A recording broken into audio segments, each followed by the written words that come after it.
Back on the farm, and this is what we've been relying on to feed the calves out of my place with. Since the harvester's been out of use because the gearbox, the reduction gearbox on the end of the auger that comes out of the silo had some issues with the bearings.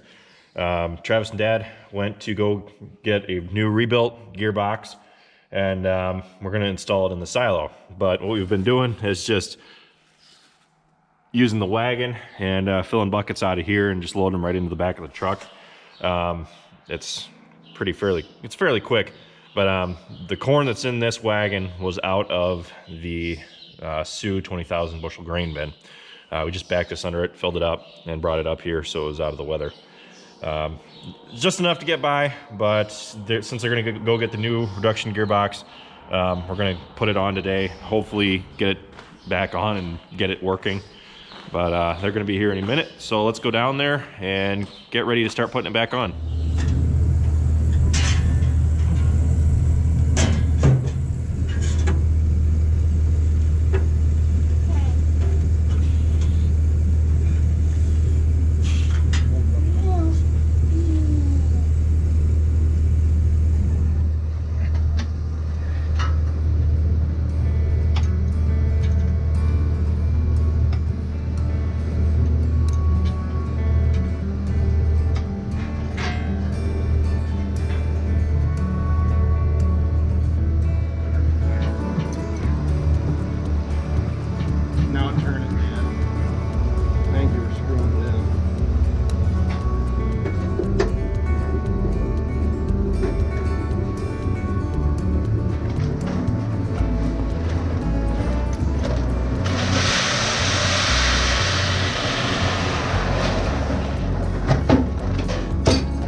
So you have the new improved rebuilt gearbox on the end of the auger on the corn silo. Travis is taking off the door right now because we're not getting any corn out. So we're thinking we might have to unleash the sweep, which there's a shield that goes over the sweep and holds it in place, right, so it comes right to the door. When you fill the harvester, you want to have it set up like that so the weight of the corn doesn't lock in the sweep.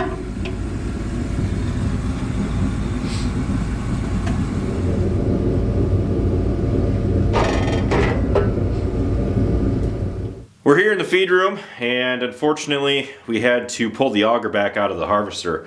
We tried feeding corn out the last few days, and we're getting corn out the first day or two, but then as it came to find out, the sweep was not running because the end of the auger, which is about a 1-inch drive, was not stuck in underneath the silo itself.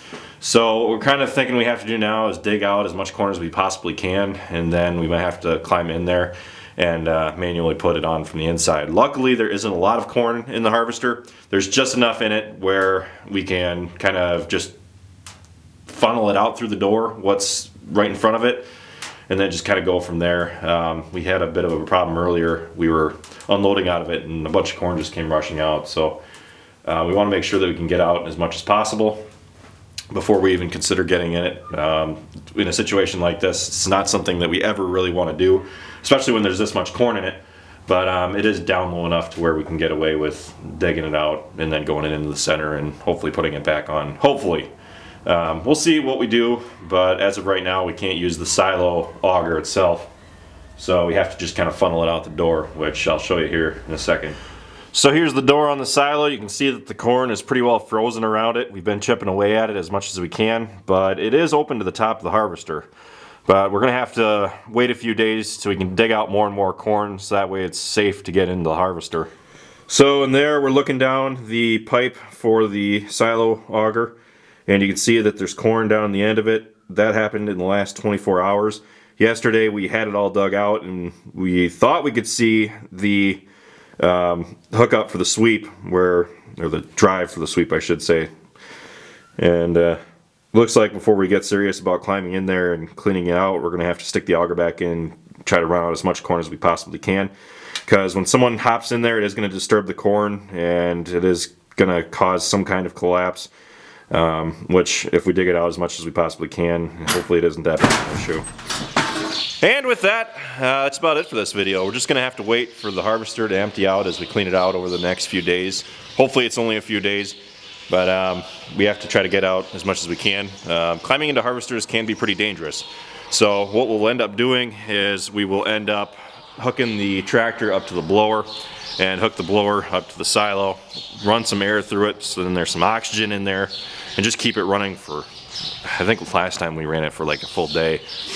But yeah, it's something that you got to be really careful with. You shouldn't just climb into any kind of silo or harvester and just thinking that you're going to fix something real quick.